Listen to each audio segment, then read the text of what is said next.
எல்லாம் கிச்சு கிச்சு விட்டா. சாரி, யாரு அது? எல்லாம் மனுஷாளுங்க தான். தெரியுது இல்ல. அப்புறம் என்ன கொஸ்டின்? நான் ஒரு நெல்லு கொடுங்க.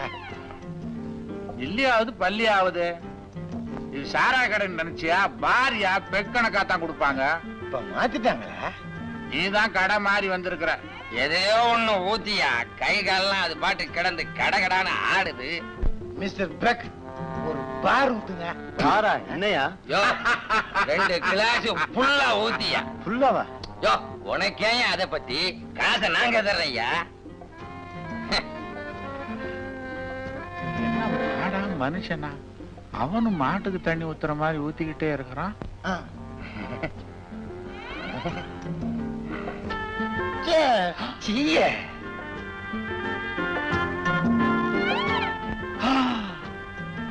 பாவிங்க, ஒரு கிளாஸ் பிராண்டியும் கல் படிச்சுட்டானுங்களா? நாங்க புதுசு இல்ல, இதுதான் எங்களுக்கு புதுசு. அப்படியா?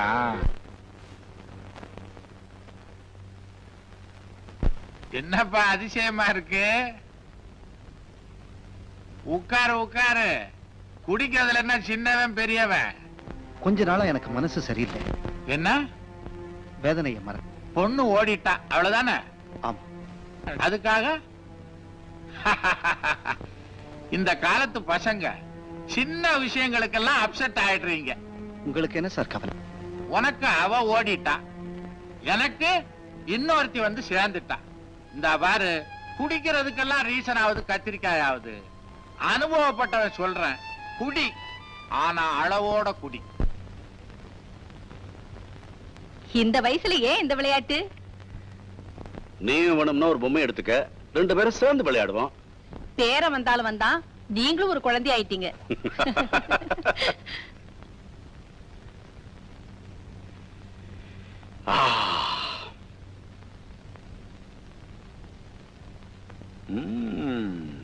இது யார் செஞ்சது? நான் தான் செஞ்சேன். ஏம்மா உனக்கு இந்த வேலையெல்லாம்? ஸ்வீட் பிரமாதம். ஏமா இவருக்கு ஸ்வீட் கொடுத்த? அதுல சுகர் இல்ல, சாக்ரீன் தான் இருக்கு. என் மருமக வந்தாலும் வந்தா, ஐ அம் பெர்ஃபெக்ட்லி ஆல் ரைட்.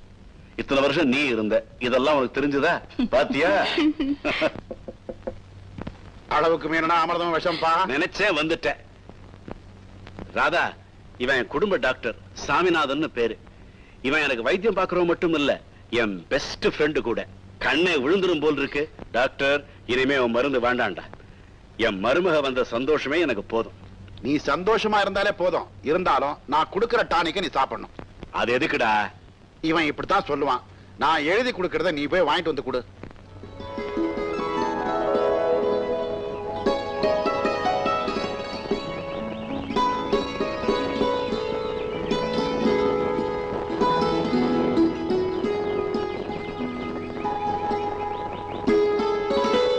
கோபி, மருமகளும் பேரனும் வந்தது உன் வீடே ரொம்ப கலகலப்பாயிடுச்சு இல்ல? இவ்வளவு நல்ல பொண்ண சேகர் காதலிச்சான்னு தெரியாம கல்யாணத்துக்கு குறுக்க நின்னுட்டோம். என்ன செய்யலாம்? இது தெரிஞ்சிருந்தா அப்பவே கல்யாணத்தை நடத்தி இருப்போமே. ஏன்பா அதெல்லாம் நினைக்கிற? காதல் கல்யாணம் பண்ணிக்கிறதா இருந்தா என் முகத்திலேயே முழிக்க வேண்டாம்னு சொல்லிட்டேன். அவனும் வைராக்கியமா என் முகத்துல முழிக்காமலே போய் சேர்ந்துட்டான். இதெல்லாம் விதிப்பா. Let us forget it. எப்படி மறக்க முடியும்? எனக்கு அவன் ஒரே மகன். அவனுக்கு எழுந்தது எனக்கு தாங்க முடியாத வேதனையாச்சே. இப்ப பேரனும் வந்துட்டா, மருமகளும் வந்துட்டா, மனசை தேத்திக்க வேண்டியதானே? இப்பெல்லாம் என் மிஸ்ஸஸ் எவ்வளவோ சந்தோஷமா இருக்கா. எல்லாம் நல்லபடியா நடக்கணும். என்னப்பா டாக்டர், இவ்வளவு காலம் காத்தால கோபிநாத் கிட்ட பெரிய ஆலோசனை? கோபிநாத் மருமகளும் பேரனும் வந்திருக்காங்க. ஆஹா, ரொம்ப சந்தோஷமான சமாச்சாரம். நான் அப்பவே சொன்னேன், பேசாம கல்யாணத்தை பண்ணிடுறான்னு. கேட்க மாட்டேன்ட்டான். என்ன சொல்ற நீ? அட நீ ஒண்ணு, சொசைட்டி எல்லாம் மாறிட்டு வர்ற இந்த காலத்துல காதல் கல்யாணத்துக்கு நீ ஏன் குறுக்க நின்ன? நீ சும்மாவே இருக்க மாட்டியா? பழத்தெல்லாம் கிடலன்னா உனக்கு தூக்கமே வராதுப்பா. அட இத சொல்லலைன்னா வந்த மருமகளை இவன் மதிக்க மாட்டான்பா. மருமகளும் பேரனும் வந்தது எங்களுக்கு எவ்வளவு சந்தோஷமா இருக்கு தெரியுமா? நீ சந்தோஷமா இருந்தா போதுமா? வந்த மருமகளும் பேரனும் சந்தோஷமா இருக்கணும். நீ சொல்றது புரியலப்பா. நீ எப்ப புரிஞ்சுகிட்ட? இத பாரு, உன் மருமக விதவைங்கிறதுக்காக அவளை வீட்டுல பூட்டி வச்சுக்காத. சேச்சே, அப்படி எல்லாம் இவன் நடந்துக்க மாட்டான்ப்பா. அது இல்லப்பா, அவன் 4 பேரோட பழகி கவலைகளை எல்லாம் மறந்து சந்தோஷமா இருக்கும்படியா வச்சுக்கணும். 10ஆம் பசலித்தனமா நடந்துக்காத. என் குணம் உனக்கு தெரியுமில்ல. ஏதோ என் மகன் விஷயத்துல பிடிவாதமா இருந்து தப்பு பண்ணிட்டேன். என் மருமக சந்தோஷமா இருக்கிறது தான் எனக்கு மகிழ்ச்சி. ஆல்ரைட், ரொம்ப சந்தோஷம். டாக்டர், உடம்ப பாத்துக்க. அதான் கிட்டவே இருக்கேன்ல. ஓ உடம்பையா வரேன்.